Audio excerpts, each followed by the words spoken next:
Jadi Nabi Muhammad Sallallahu Alaihi Wasallam itu tidak ada waris, yang tidak ada. Siapa yang mewarisi Nabi? Sebab kanjeng Nabi putrane orang sing lanang. Maka ada Muhammadun aba ahadin min rijalikum. Walakin maraji'u kulli syai' ila Fatimah wa Khadijah. Bi Fatimah az-Zahra wa Khadijah al-Kubra. Bi kaitane iku. Sa'duna bid dunya fawzuna bil ukhra. Bisa Sayyidatul Kubra wa Fatimah az-Zahra.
Wae manusa dikai kebiasaan senengane ingon-ingon pitik.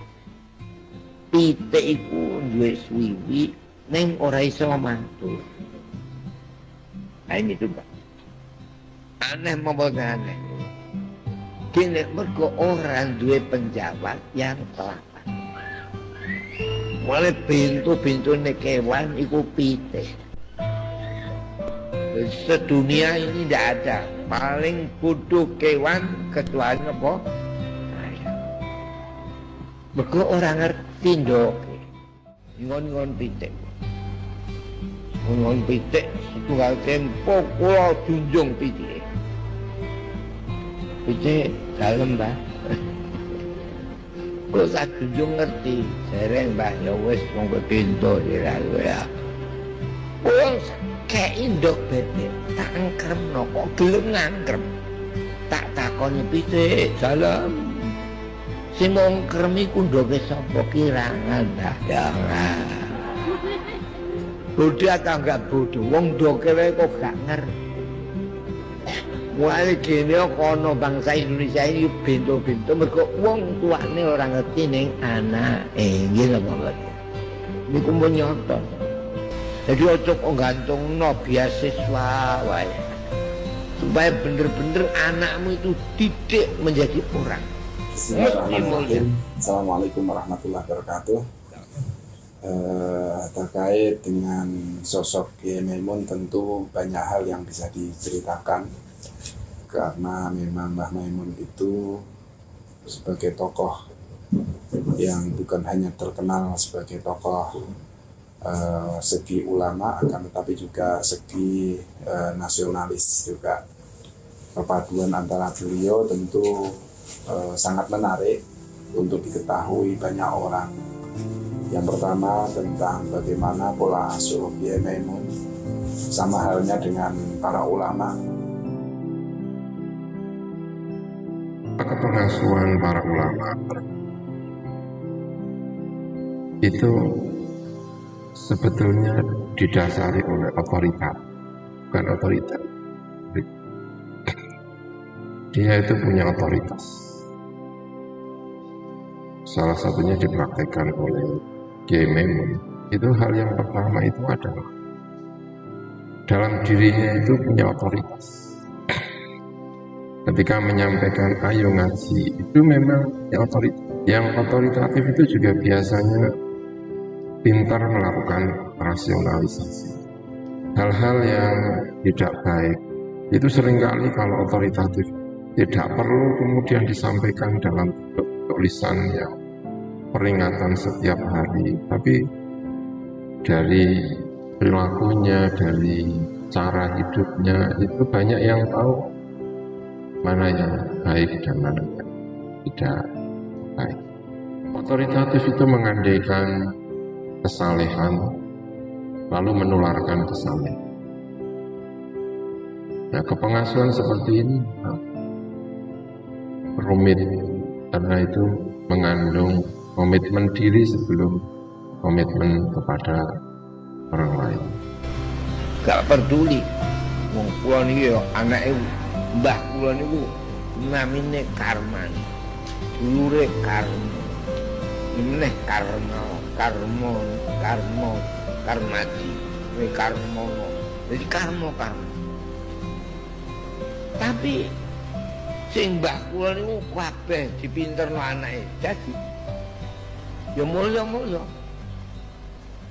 Pola asuh tidak terlepas, tadi saya sampaikan pola asuhnya ya mendampingi, memberikan penyemangat, dan yang paling utama menurut saya adalah asuhan tidak mengajar saja, akan tetapi memberikan contoh. Beliau pagi memberikan pengajian kitab Ihya, lalu di siang hari beliau memberikan contoh mengajarkan nahwu atau grammar dalam bahasa Arab, dan di waktu sore setelah asar menjelang maghrib beliau selalu gonta-ganti kitab, dan itu ajaran yang langsung bisa kita lihat secara kasat mata, secara langsung bisa kita lihat seperti misalnya Nabi Muhammad memberikan pengajaran kepada putra-putrinya, tidak hanya mendidik secara langsung dengan kalimat, tetapi juga memberikan contoh. Ada fase-fase di mana Mbah Maimun tidak suka sekolah formal. Lalu ada fase di mana Mbah Maimun tidak hanya suka dengan pendidikan formal, tapi juga membangun sekolah formal.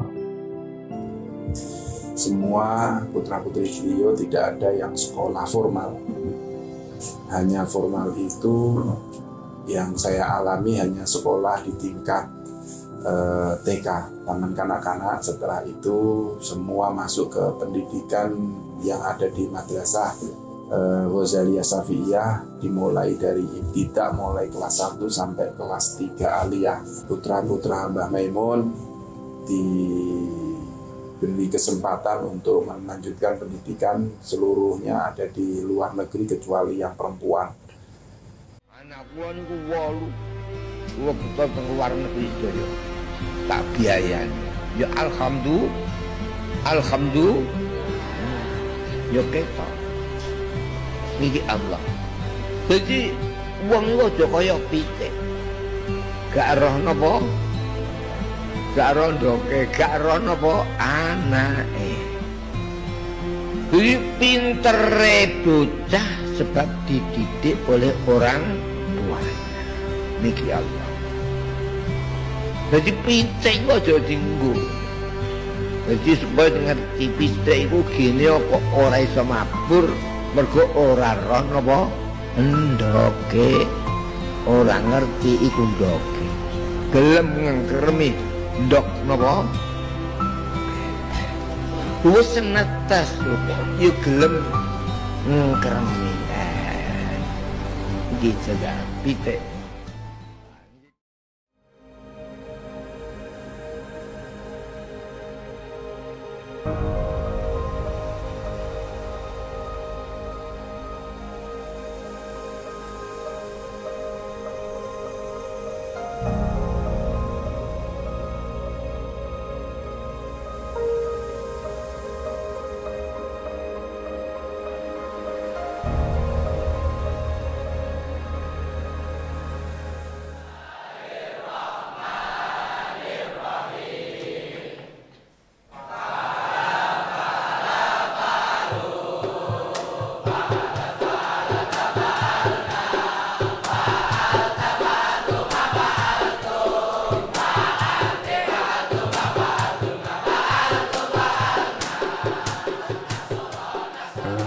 Mbah Maimun itu hidup sepanjang hayat, belajar sepanjang hayat. Beliau ngaji kepada orang tuanya, kepada kakeknya. Orang tuanya Mbah Zubair itu prinsip hidupnya itu keras, ikhtiyatnya itu tinggi sekali. Kepiting itu menurut Mbah Zubair itu tidak diperbolehkan karena ya ikhtiyat. Karena setelah dites, kepiting itu bisa masuk kategori hewan yang hidup di darat. Daripada ragu, daripada tidak jelas, khawatir nanti jatuh kepada hal yang tidak diinginkan, maka memilih model-model itu. Ya, belajar dari Mbah Zubair. Makanya saya sampaikan, Bahmun itu pembelajar sepanjang. Kalau dulu saya kecil baca berjanji, baca tiba, baca maulid, tidak asrokal. Indonesia biladi antiun wanul fakhama kullu mayyati yauman tami'an yalqa khimama. Mbah Zubair itu punya senjata, punya pasukan, karena beliau adalah bagian dari tentara yang ikut mempertahankan kemerdekaan Republik, atau mungkin bahkan ikut berjuang memerdekakan. Informasi yang sampai kepada saya, Mbah Zubair itu memanggul senjata, dan punya senjata. Karena itu cintanya kepada negeri ini itu dan itu ditanamkan betul kepada putranya Mbah Maimun.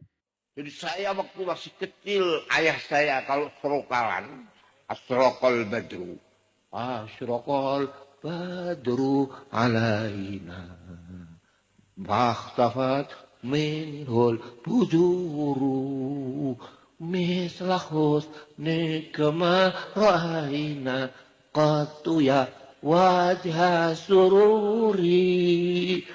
Dijawab Indonesia biladi antion wanul fakhoma kullu may yati yauman tami'an yalqa khimama. Kiai-kiainya tahu beladane ora ora.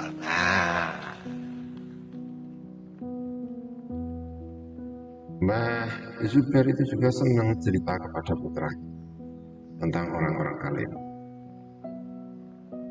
Ketika mondok, kemudian setelah saat disarang Mbah Maimun di Lirboyo, Mbah Karim, Mbah Abdul Manap, itu juga diajak sowan ke kiai-kiai besar. Karena kita manusia itu kekuatannya itu tidak kepada melulu pada fisiknya, tapi spiritnya.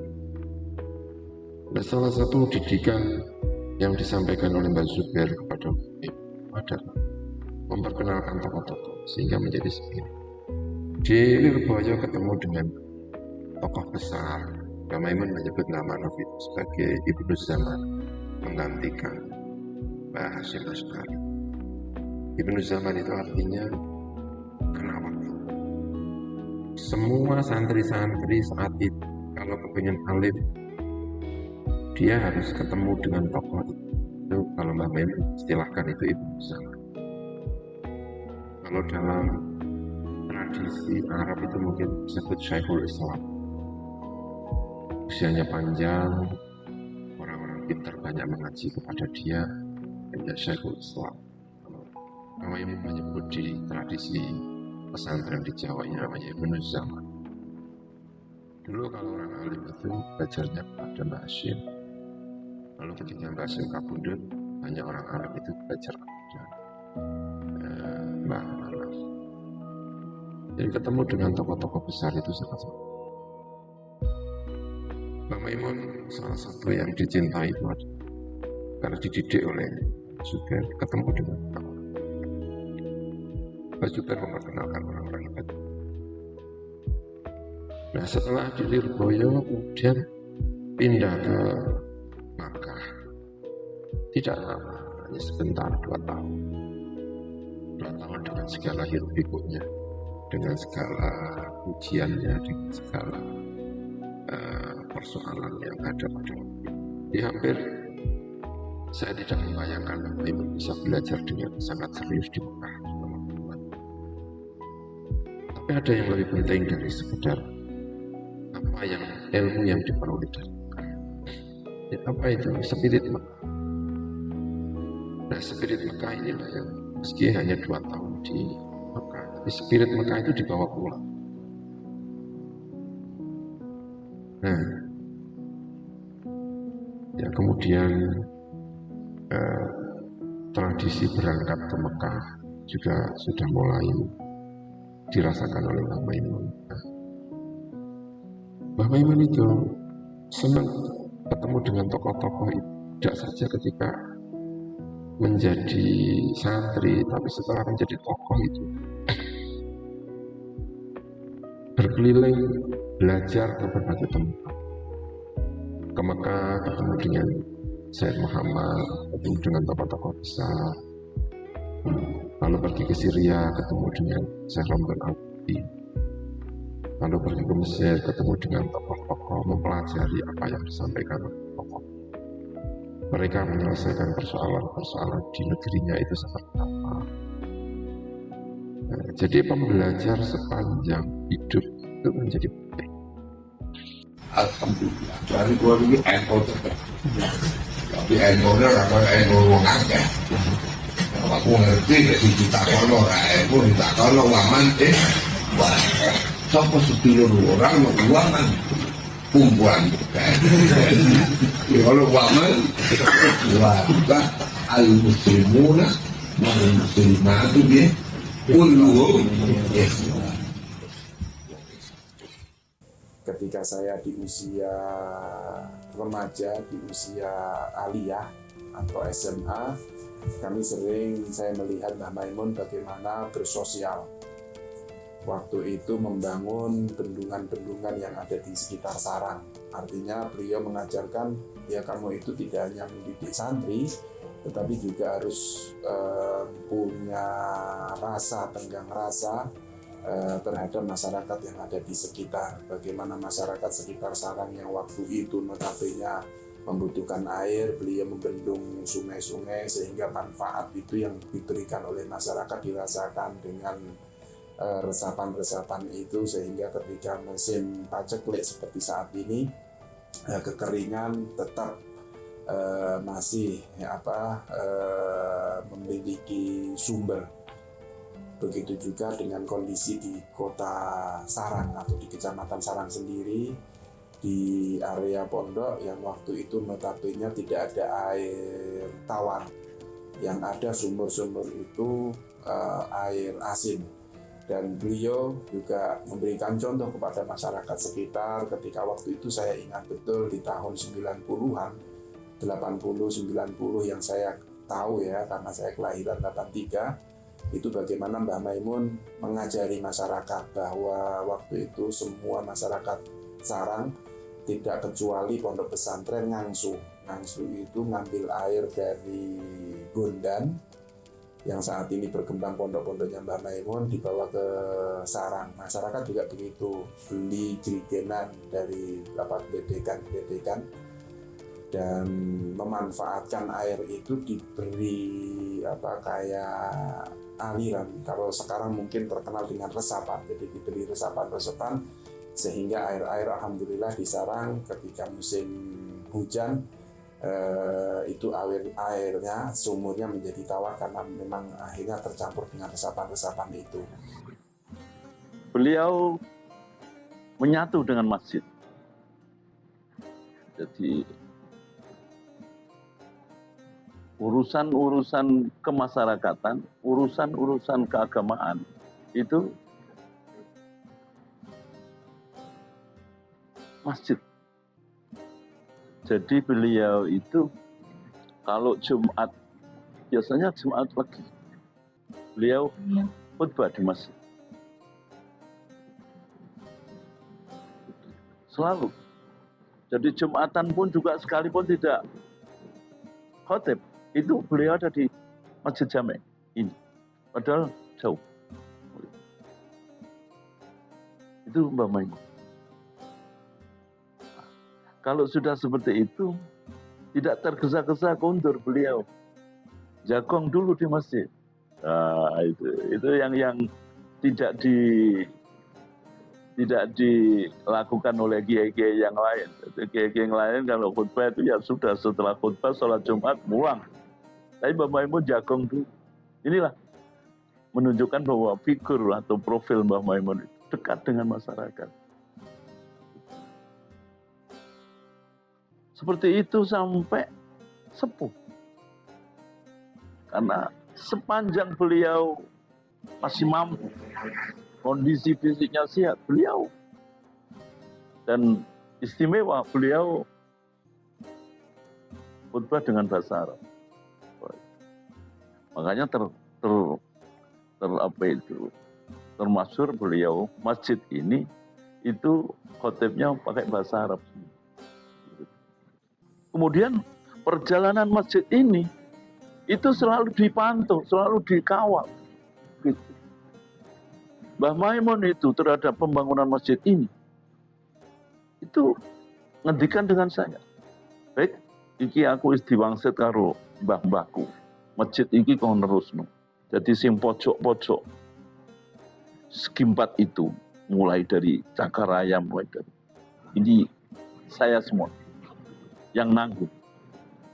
Nek ono apa itu peralatan atau kebutuhan-kebutuhan di masjid masih ada, ya tidak apa-apa. Kalau tidak ada, nanti saya. Itu saya hitung 1 miliar lebih. Itu. Dari bawah sampai atas. Itu. Malah yang akhir-akhir itu, saya ditimbali Mbah Maimun, nek aku ke bengi dipeni kepethuk mbah-mbahku. Ketoke ngawasi kok pondok kidul iku, masjid iku ijo warnanya, cerah seperti itu. Nah iku tak terusne iki. Oh begitu. Jadi mulane ijo-ijo iku Mbah Maimun perintahnya seperti itu. Karena itu muncul dari mbah-mbah itu. Itu yang menancap. Orang yang paling dekat dengan masyarakat, ya Mbah Maimun itu. Kalau ada orang sakit, nengok beliau. Termasuk saya. Saya itu masih kecil sudah diuji sakit. Masih di Huzalia. Lah, Mbah Maimun datang ke rumah saya. Malah diberi ijazah. Oh, supaya sakitnya sembuh dan semoga tidak berpenyakit lagi. Oh, begitu. Cara membangun masjid di Gondan, ketika unsur-unsur kelihatan Jawanya itu sangat kelihatan. Kemudian sebagai tokoh yang selalu hadir, biasanya itu kalau suka ya kalau di Gondan itu ya beliau yang isi hidup di masyarakat. Itu kalau orang Jawa, kalau orang Gondan itu adalah sedekah bumi.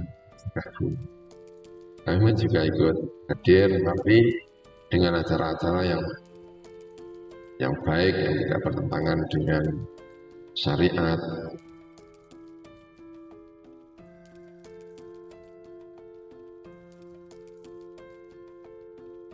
Mbah Mun perjalanan karir itu mulai dari bawah.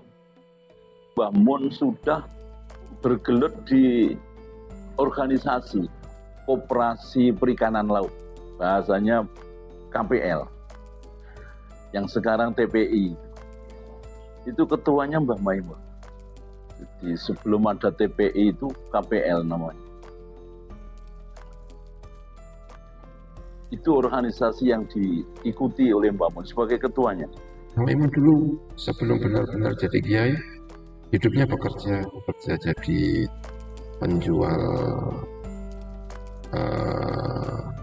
sapi, pasar, bekerja membuat toko, ya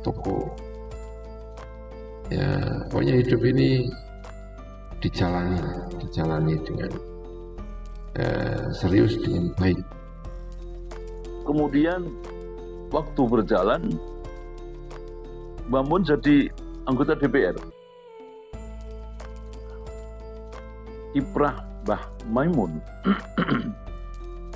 maklum di DPR karena sebagai anggota DPR, ya otomatis dengan rakyat, dengan masyarakat sangat dekat. Sering Mbah Maimun pengajian, memberikan satu dakwah kepada masyarakat.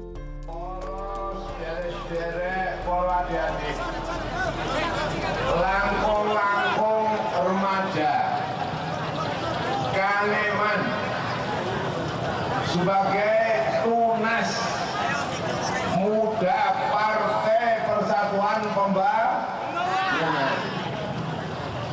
Partai Persatuan Pembangunan madeg berdiri tahun 1973. Nggih napa mboten? Pertama kali partai menika didirikan, didekatkan dening tokoh-tokoh Nahdlatul Ulama. Tokoh-tokoh para ulama.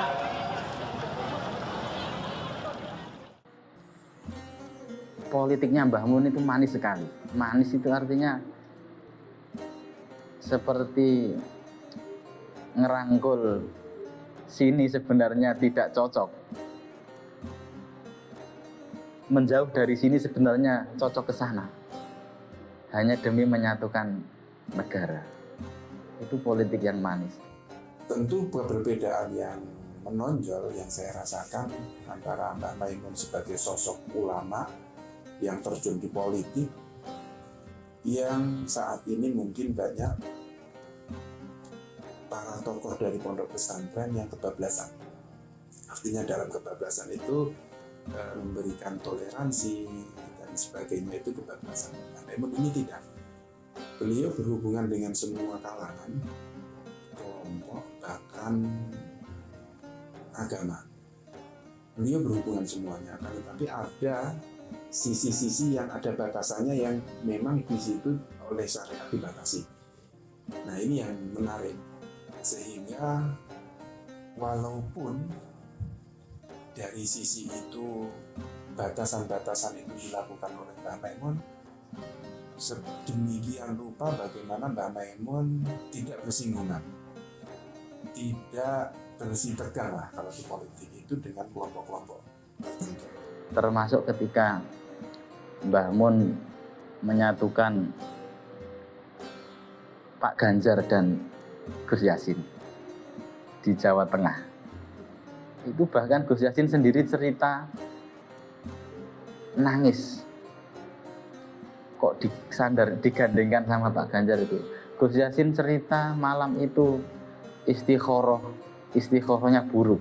Tapi istikharahnya Gus Yassin kalah dengan dawuhnya Mbah Mun, dan nyatanya sampai selesai periode pemerintahan tidak ada masalah apa-apa. Saya menangis waktu itu memang belum sanggup aja. Saya katakan beberapa kali saya tolak. Disuruh berangkat pagi, saya berangkat pagi, tetapi setelah hari Minggu. Jadi hari Senin saya baru berangkat untuk meninggalkan sarang untuk mengemban amanat menjadi calon wakil gubernur. Ketika saya diminta Mbah Maimun untuk mendampingi Mas Ganjar dengan koalisi ada partai PDI Perjuangannya, ini yang saya rasakan.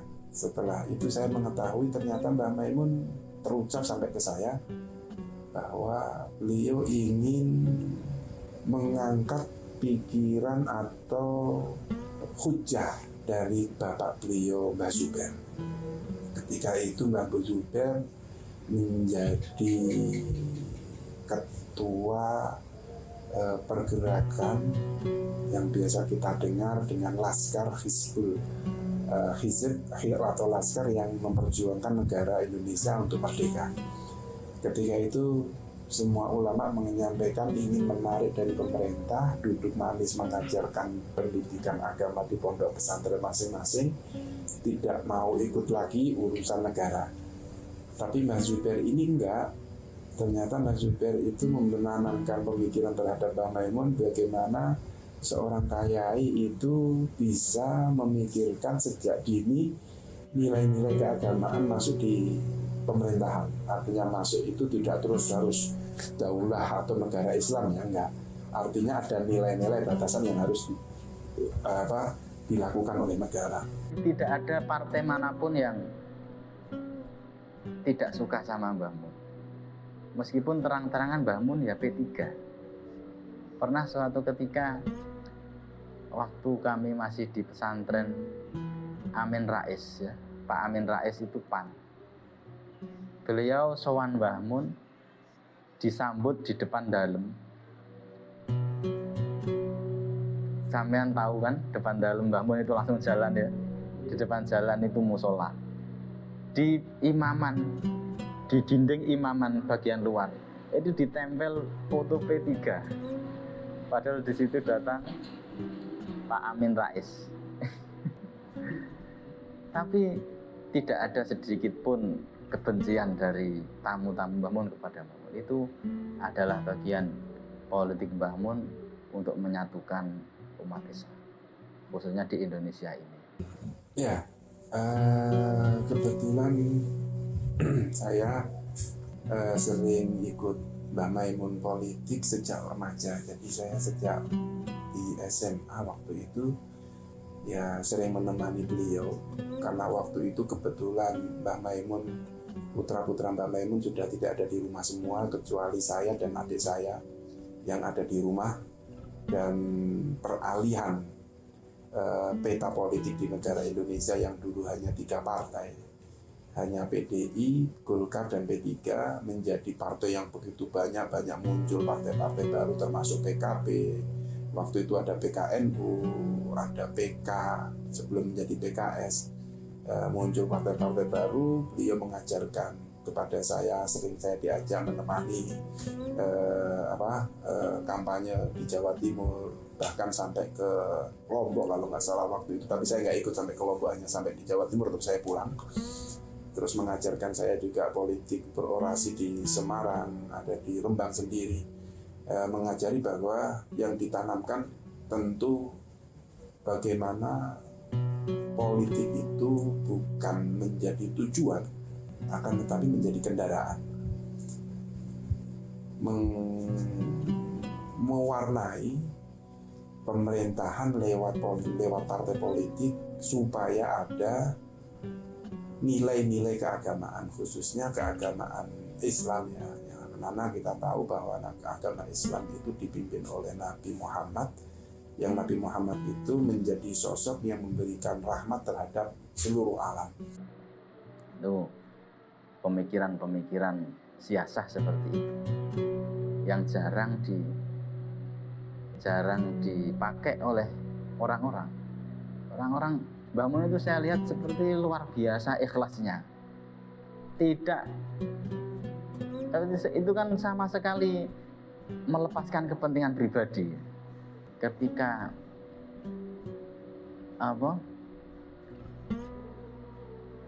ingin menghidupkan atau merawat Islam di lingkungan pemerintahan, Mbah Mun nempel atau apa istilahnya yang enak ya, yang rangkul pemerintah biar partai Islam ini berada di lingkungan pemerintahan, akhirnya bisa mengontrol kebijakan-kebijakan yang nanti akan kelewat dari jalur agama. Kalau tidak seperti itu, bagaimana syariat bisa sedikit demi sedikit masuk ke undang-undang kalau tidak ada partai Islam yang berada di sana? Itu juga bagian dari perjuangan kamu. Daulatan jayidah, daulatan muwahhadah, daulatan fi hayatin hani'ah,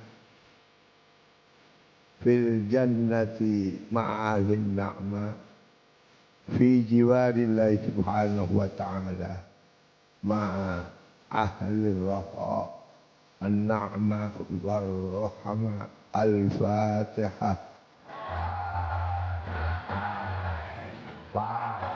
Hidayah untuk Mbah Maimun ini yang menarik ya, ketika saya ingat betul ketika ada perda tentang minuman keras. Ketika itu judulnya kalau nggak salah melarang secara signifikan, intinya itu melarang minuman keras beredar di negara Indonesia.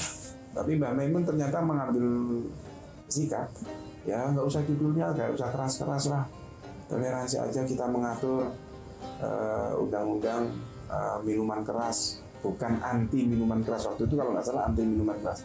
Jadi minuman keras kita diatur aja kadar yang memabukkan itu berapa persen, yang boleh beredar itu apa saja. Nah ini yang diatur oleh Mbah Maimun, sehingga akhirnya banyak dari para politikus yang memiliki kepentingan, mohon maaf, tidak semua agama itu, tidak semua orang itu mengharamkan alkohol, yang mengharamkan minuman keras. Tapi saya yakin bahwa agama itu melarang semua, karena muskil kalau di dalam Islam. Mungkin di agama yang lain karena alasan apa sehingga minuman keras itu tidak diperbolehkan sebenarnya. 90% atau di antara kanan kiri 90%. Kalau NU ini sudah nasional semua, pasti Indonesia makmur. Merah dan kalau nggak ada merah, tidak ada semangat, tidak ada darah. Kalau nggak ada putih, nggak ada keikhlasan, nggak ada perjuangan. Inilah merah. Ketika tahun 2018 pilgub atau pilkada yang ada di negara Indonesia, muncul istilah nasionalis religius. Nah ini, sehingga kesemuanya itu bisa diayomi, dan saya bisa merasakan itu ternyata dengan dua sosok nasionalis religius itu berpadu padan memimpin sebuah wilayah, khususnya di wilayah Jawa Tengah. Saya merasakan semua warga bisa terayomi. Makanya nasional itu adalah Nabi. Tidak ada orang nasional kayak Nabi. Satu nusa, satu bangsa, satu bahasa kita, tanah air. Tidak untuk selama-lamanya. Nabi favorit. Satu nusa Arab, satu bangsa Arab, satu bahasa Arab, dan satu tanah air.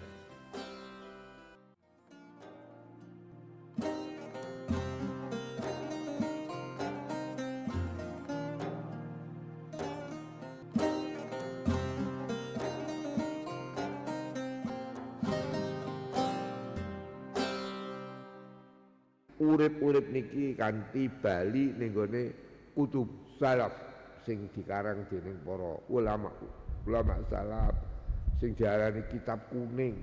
Maknane kuning iku ngerti sampean? Sing pugerane kuning iku sofrun. Sofrun iku kuning. Lah maknane kuning cara Arab iku kosong. Jadi sifrul yaden, kosong tangane. Jadi pugerane sapa dadi wong alim sing tenan. Ki nek wis iso maca kitab ora usah sah-sahan. Aku biyen niku diajari bapak kon ngesai. Tapi nek wis ana sah-sahan kok disai meneh dikepruk tangan kula. Sesuk ora wani ngesai kula. Jadi mulai diarani kitab kuning. Kuning ku sufrun. Sufrun iku kosong. Ukurane kowe mulang iku nek wis iso maca kitab kosong ora tanpa jar-jer, ora tanpa makno iso paham. Jadi apa? Farora kok kuning mergo kaya emas gak. Mbah Maimun itu hidup di tengah masyarakat, berpikir tentang solusi yang diberikan kepada masyarakat. Nah, catatan-catatan Mbah Maimun mengenai masyarakat kemudian dibukukan. Jadi kayak semacam risalah-risalah. Mbah Mun itu punya banyak tulisan, dan yang kami pahami secara tersirat atau secara pemahaman kami lah, Mbah Mun itu menulis kitab itu seperti karena ada munasabah, kebetulan munasabah sedang apa begitu. Contoh ketika Mbah Mun menulis kitab Asy-Syari'ah Al-Ghurra Al-Wus'a Haula Hadisiman Tatawwa Wasa'a tentang sa'i. Waktu itu Mas'a sedang ada pembangunan dan dilebarkan, Mas'a tempat sa'i haji dan umroh itu. Dan setelah itu Mbah Mun nulis kitab itu. Ketika haji ada perluasan tempat sa'i, ada tawaf bagi perempuan yang tidak mungkin haid misalnya, tidak mungkin suci, sepertinya itu juga ada di dalam ya. Itu ditulis juga dalam rangka menjawab pertanyaan-pertanyaan yang ada.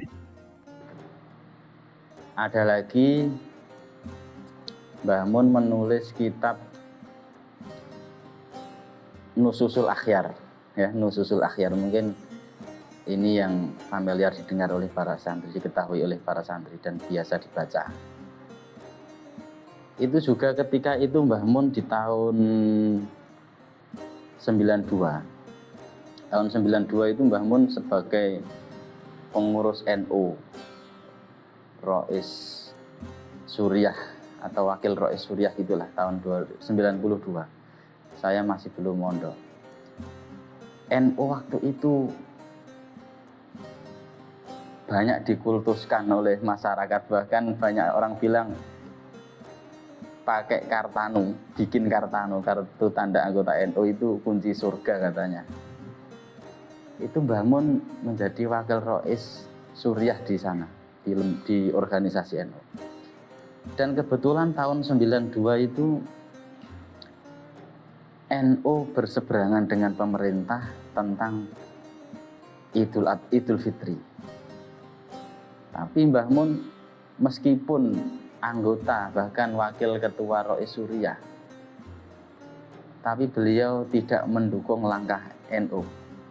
Beliau lebih pada mazhabnya atau pada keilmuan beliau bahwa yang paling berhak untuk menentukan hari raya adalah pemerintah. Akhirnya di kitab Nususul Akhyar itu beliau menekankan yang paling berhak menentukan awal puasa dan Idul Fitri adalah pemerintah. Yang tahu ada ru'yah tapi pemerintah tidak mengumumkan besok sudah hari raya, dilarang keras untuk membicarakan secara umum karena akan membuat perpecahan. Tentang Idul Fitri, kenapa kok di Indonesia ini banyak berbeda dalam Fitri dan juga Ramadan? Kan resah yang Maimun itu. Lalu ditulislah risalah nas-nas dari para ulama yang menunjukkan bahwa perlu adanya keseragaman di dalam puasa sebagai sikap pribadi manusia. Dan itu ditulis dalam nas-nasnya, itu ada di dalam bukunya itu. Dan ada lagi di tahun 2006, insya Allah 2006 itu juga dari NU lagi, PWNU Jawa Timur itu mengaku ru'yatul hilal di akhir Ramadan di tanggal 29 Ramadan, mengaku ru'yah. Tapi pemerintah mengumumkan lebaran di hari berikutnya dan menyempurnakan puasa 30 hari. Mbah Mun juga menentang ru'yah yang diakui oleh PWNU Jawa Timur. Beliau menulis kemudian risalatun fi muqifina haula siyam wal iftar. Risalah tentang sikap kami dalam masalah puasa dan lebaran. Itu juga untuk mengkanter NU lagi. Tidak mengkanter Muhammadiyah, tapi mengkanter NU. Meskipun beliau orang NU. Kalau orang NU berseberangan dengan pemerintah, beliau tetap tidak melawan, ya, tetap melawan secara ilmiah, begitu. Ya mungkin karena kenal dengan orang-orang ya, tokoh-tokoh yang diantaranya juga penulis, kami juga ikut menulis. Jadi buku-buku yang ditulis itu ada munasabahnya karena politik, munasabahnya karena situasi tsunami, ada fase hidup yang dulunya itu banyak membaca fikih, sekarang baca tasawuf. Ada fase-fase hidup, lalu ada pandangan-pandangan tertentu tentang masyarakat di Pondok. Kemudian beliau abadikan, beliau rangkum dalam tulisan. Ada lagi karangan Mbah Mun tentang manaqib Ndoro Hamzah. Pernah dengar Sayyid Hamzah Sato Sedan, ya? Waktu itu beliau ketika masih sugeng, setiap tahun beliau yang mengisi haul. Dan munasabah haul itu beliau menulis manaqib Sayyid Hamzah Sato, bahwa beliau keponakan Sayyid Bakri Sato yang punya I'anatul Thalibin. Itu juga kami tahu dari Syekhina Maimun di manaqibnya itu. Lalu ketika perjalanan Mbah Maimun yang biasanya dulunya itu sangat fikih sekali, lalu masuk di dunia tasawuf. Dulu bukan berarti tidak tasawuf. Dari dulu mbah-mbahnya itu banyak yang sufi, tapi sisi fikihnya itu lebih kuat. Tapi ada fase hidup di mana Mbah Maimun sufinya itu kemudian sangat terkenal, sangat kuat, sangat bahkan bisa jadi itu lebih dominan. Di penghujung hidup Mbah Maimun tidak lagi ngaji fikih, seluruh ngajinya itu berkenaan dengan tasawuf. Ya tentu ada hadisnya, ada sangat dominan tasawuf. Lalu masuk dunia thariqah. Beliau punya thariqah Naqsabandi, ditulislah kenapa beliau berada di Naqsabandi, perjalanannya seperti apa. Selain itu juga beliau di BA oleh Sayyid Muhammad Thariqah Syadiliyah. Ditulislah buku tentang Syadiliyah. Mergo takarrub menyang Allah iku kowe genti-genti keelekanmu diilangi. Eleke iku digawa geni. Elek mergo geni ku elek, mergo setan sangka geni. Elek manusa sangka napa, Mbah? sangka apa banyu meneh kawan jannatin tajri min tahtihal il qarraba qurbanan fatuqbila min ahadina bi anna zalat kalin temurun. Nulis kitab Maslahut Tanasuk. Maslahut Tanasuk itu beliau setelah mendapat talqin zikir dari Sayyid Muhammad Sayyid Muhammad Alawi Al-Maliki di Mekah, dan ada Thariqah Idrisiyah itu.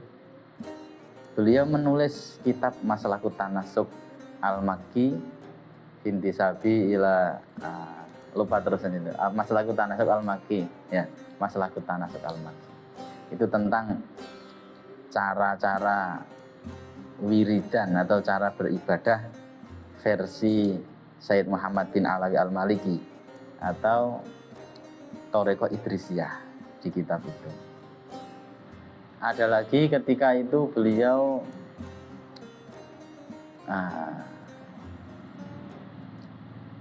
nyambangi Babah di Mesir kalau tidak salah, semoga ini tidak salah ya. Ini samar-samar kami dengar, tapi ya nggak apa-apa, mungkin nanti kalau salah ada yang membenarkan. Beliau waktu itu mendapat baiat Thariqah Naqsyabandiyah dari gurunya Babah di Mesir, di Al-Azhar, Syekh Liyauddin bin Najmuddin insyaallah. Lalu mendapat baiat Thariqah Naqsyabandiyah, mendapat wirid Naqsyabandi, Al-Wirdun Naqsyabandi. Beliau sarahi, kemudian disarahi wirid-wirid itu agar yang baca wirid faham makna wirid yang beliau baca, yang dia baca. Namanya Al-Fuyudat Ar-Rabbaniyah, insyaallah Ar-Rabbaniyah atau apa saya lupa. Al-Fuyudat Ar-Rabbaniyah atau Al-Fuyudat Al-Ilahiyah saya lupa. Tentang Wirdut Thariqah Naqsyabandiyah. Mila ajaran saking Thariqat Naqsyabandi, sing kula piyambak Thariqat kula Naqsyabandi, itu orang berdoa, roh doa itu harus dibaca yang ini. Ya man syarrafal arub ala sairil muduni wal qura. Niki Syekh Naqsyabandi. Hei Allah zat sing mulyakno arut. Arut iku Mekah, Madinah, Taif. Dari segala kota-kota, desa yang ada di seluruhnya.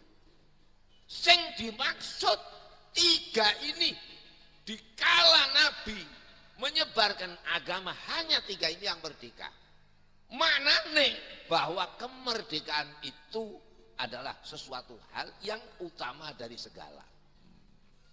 Bentuk penjajahan adalah bukan asal kemanusiaan. Ada lagi Sayyidina Maimun ingin mengenalkan para masyayikh kepada para santri. Beliau menulis Tarojim, ya, Tarojim. Pernah dengar ya? Kemudian Mbah Maimun sebagai orang sarang masyayikh yang jangan sampai kiai-kiai di sarang sejarahnya hilang. Mbah Maimun juga menulis buku namanya Tarojim. Ditulis sangat kuno, ketika masih sangat muda. Saya masih sekolah, kalian apa itu sudah. Begitu kuno sekali, namun usianya berapa. Menulis tentang biografi masa-masa yang salah. Agar nama-nama itu dikenal dan Ada lagi beliau pengen menerangkan tentang apa ya, sejarah berdirinya pondok pesantren sarang secara umum. Beliau menulis Risalah Shoghirah, pernah dengar nggak? Risalah Shoghirah, Risalah Shoghirah dulu pernah kami baca bersama teman-teman di pondok. Ya, tahun kemarin atau tahun lalu lah, habis maghrib itu di pondok. Risalah Shoghirah itu ditulis Mbah Mun ketika beliau masih jadi anggota MPR atau DPR, MPR, insya Allah MPR di Jakarta tahun 76 atau 76 atau 86 saya lupa. Pokoknya tahunnya itu tahun kuno ya, tahun ketika Mbah Mun masih energik, masih muda. Beliau menulis itu untuk mengenalkan santri pada asal usul Pondok Sarang. Biar santri-santri seperti santri sekarang kan kadang-kadang nggak tahu Pondok Sarang ya. Kadang kiai Pondok Mis tidak tahu siapa saja, atau Pondok Mis dan Al Anwar itu sambung sanak dari mana, itu kadang-kadang tidak tahu. Untuk itu biar tahu, ada baiknya santri-santri membaca kitab-kitab yang seperti itu. Kalau saya melihat para kitab-kitab karya Mbah Maimun ya, ada beberapa yang bersinggungan dengan kondisi atau waqi'iyah, seperti kitab tsunami. Waktu terjadi tsunami di Aceh dan ada gempa besar di Yogyakarta, orang banyak resah berpikir tentang itu. Ada yang sampai kemudian menganggap bahwa itu semuanya adalah yang ditimpakan kepada penduduk tertentu. Nah, Maimun sepertinya tidak berkenan menyebut itu sebagai adab. Mereka ini sudah banyak yang wafat itu orang baik-baik. Makanya perlu mendudukan persoalan tsunami pada tempatnya yang sesuai yang dipahami oleh Mbah Maimun sikapnya. Maka ya ditulislah buku yang namanya Tsunami. Saya melihat buku beliau tentang tsunami, menerangkan bagaimana ada oknum-oknum yang ya berbicara tentang mungkin pimpinannya karena banyak dosa sehingga dikasih azab tsunami. Itu juga terbaca juga ketika saya di negara Suriah, sempat marah juga ketika itu saya naik taksi. Saya ingat betul, saya naik taksi. Ketika itu supirnya menanyakan ke saya, ya ditanyakan, apakah di Indonesia itu tidak ada ulama ya? Apakah di Indonesia itu tidak ada orang yang tahu agama ya, sehingga diberi adab oleh Allah sedemikian besarnya? Saya sampaikan bahwa yang mengalami tsunami itu bahkan di negara Indonesia menjadi serambi Ka'bah, pintu masuknya Mekah yang berhubungan erat dengan Mekah. Kenapa yang dihantam tsunami itu di Aceh? Saya sampaikan ada negara ada wilayah-wilayah Indonesia yang lebih parah kemungkarannya, seperti yang Nyuwun Sewu, ada negara bagian-bagian saya nggak mau ingin menyebutkan di negara Indonesia kan ada. Kenapa di situ ada kesalahan ini? Nah, ini Mbah Maimun juga di dalam kitabnya ya kita kembalikan kepada Allah. Beliau menulis tentang tsunami itu, bagaimana hikmahnya, bagaimana dampaknya terhadap masyarakat Indonesia, bukan hanya Indonesia sampai luar negeri, memberikan keteduhan kepada masyarakat. Nah, itulah sosok Mbah Maimun, tidak ingin mengambil konfliknya, tetapi bagaimana mengobatinya. Nah, ini yang saya rasa yang ditanamkan kepada kita semua, khususnya kepada putra-putra Mbah Maimun, bagaimana memberikan solusi kepada masyarakat dan memberikan pengayoman kepada masyarakat, bukan hanya Islam tapi seluruhnya. Di Ghazaliyah, di MGS itu Syekhina Maimun punya takrirat tentang tauhid. Takriratnya Khoridatul Bahiyah. Pernah dengar ya, Nazam Khoridatul Bahiyah? Dibaca di kelas 5 ibtida. Ada lagi takrirat Badul Amali, dibaca di kelas 6 ibtida. Ada lagi takrirat Jauharatul Tauhid, dibaca di kelas 1 sanawiyah. Itu juga karena ada kepentingan, ya kepentingannya itu biar santri enak membaca kitab.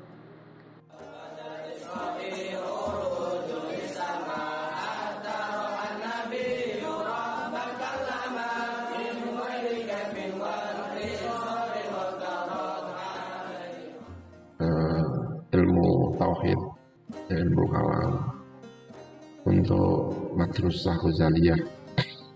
Karena dulu itu sekolah itu gurunya yang nulis. Guru kalau ngajar, bukunya bisa berbeda antara satu buku yang lain. Mungkin menurut Bang Maimun tidak semuanya bisa diajarkan dengan baik gitu kan. Murid-murid yang mungkin ada yang kelas 5, ada yang kelas 6 ya. Untuk itu maka Bang Maimun menulis sendiri buku-buku ajar ini.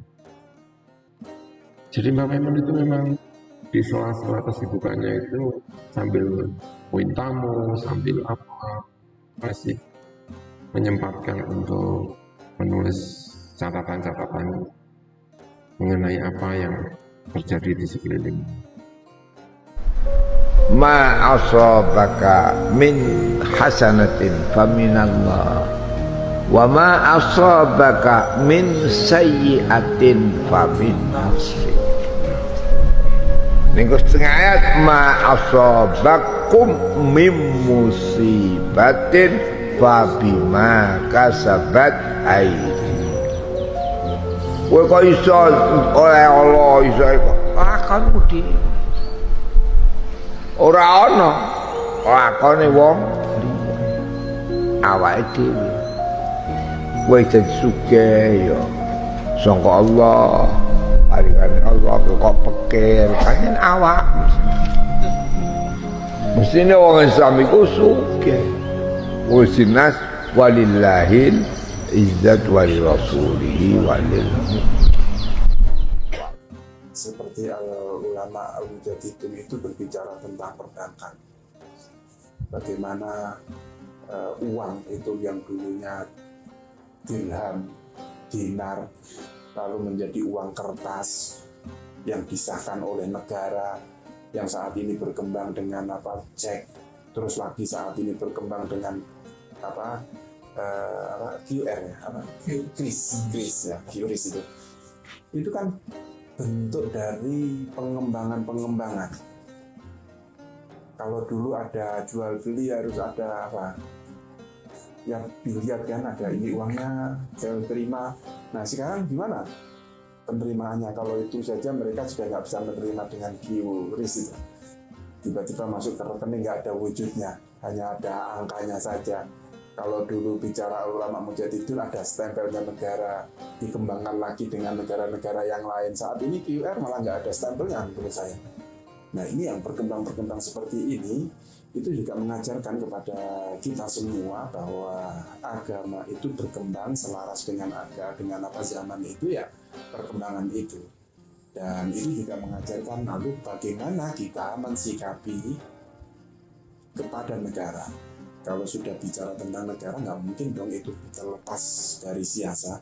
Pasti itu syarat dengan siasa. Jadi memang kelihatannya itu memang senang mengumpulkan naskah, mencatat apa yang perlu dicatat, kadang berpolemik dengan siapa, maka ditulis catatan-catatan. Itu dulu yaitu hari raya, penentuan tanggal hari raya itu yai tidak cocok dengan Mbah Misbah.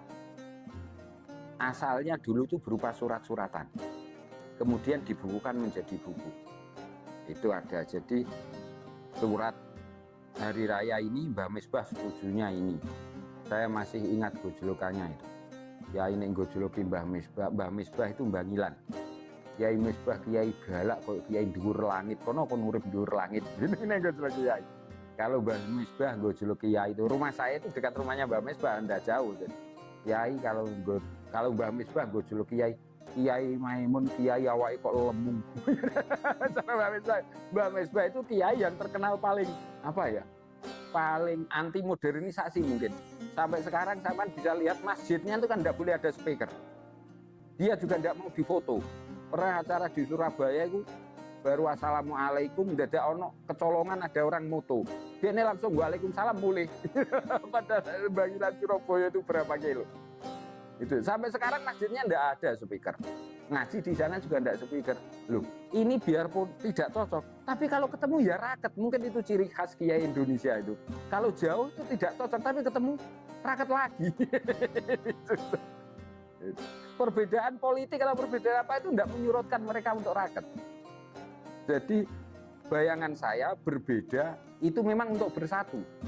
Pada saat berbeda mereka berbeda, tapi pada saat mereka bersatu, mereka kembali lagi seperti saudara. Ya Allah, rangkaian inilah kami kumpul di sini untuk supaya bangsa kita yang sudah 72 tahun ini merdeka, jadikanlah menjadi bangsa yang bersatu, menjadi bangsa yang tak berpecah belah, saling walau beraneka warna, bersuku-suku, tapi itu sesuai dengan firman-Mu, li ta'arufu, agar supaya bersatu, agar ada ta'aruf, sehingga di situ ada kata-kata yang sama dengan apa ajaran-Mu, Bhinneka Tunggal Ika.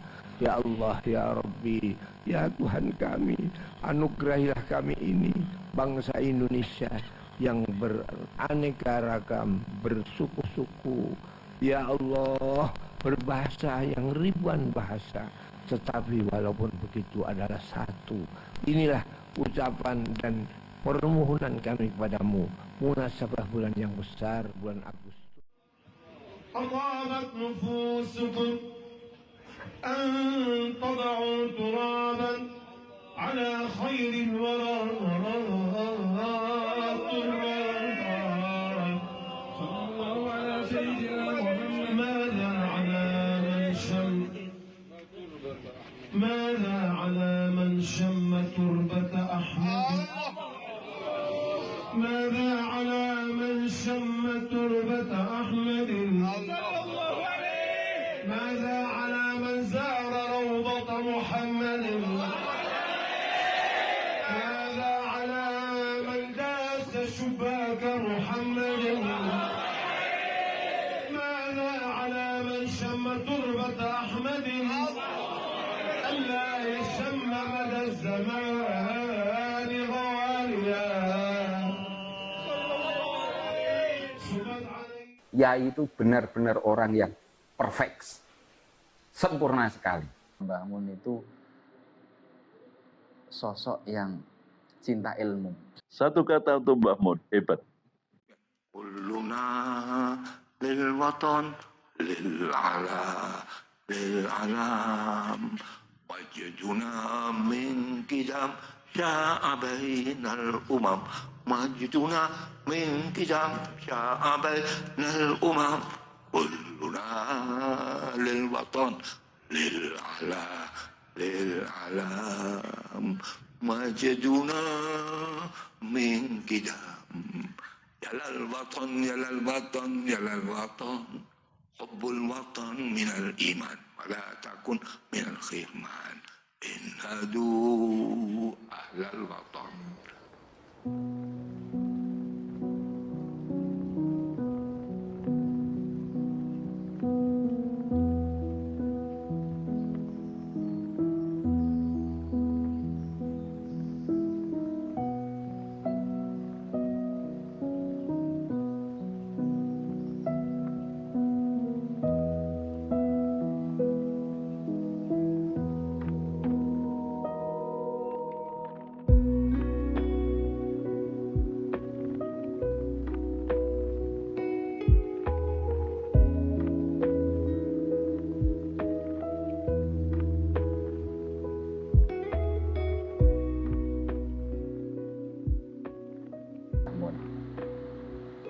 Bahkan misalkan saya tidak satu pun tampak keramat dari Mbah Mun, saya tetap santri yang kagum, sekagum-kagumnya kepada Mbah Mun.